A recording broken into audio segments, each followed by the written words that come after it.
नवा लटक नाव दीना मिक्स बाय छोटू यादव खमहरिया। नवा लटक नाव दीना रे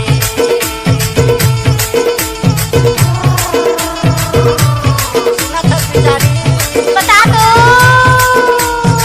mix by Chhotu Yadav Khamhariya.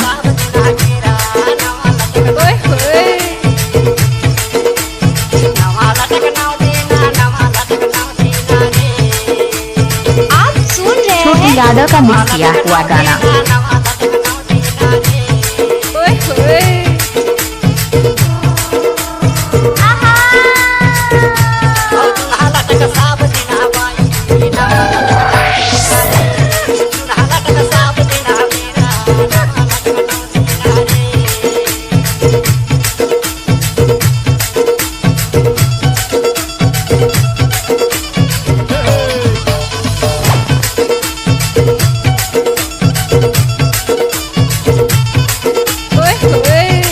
Mix by Chhotu Yadav Khamhariya.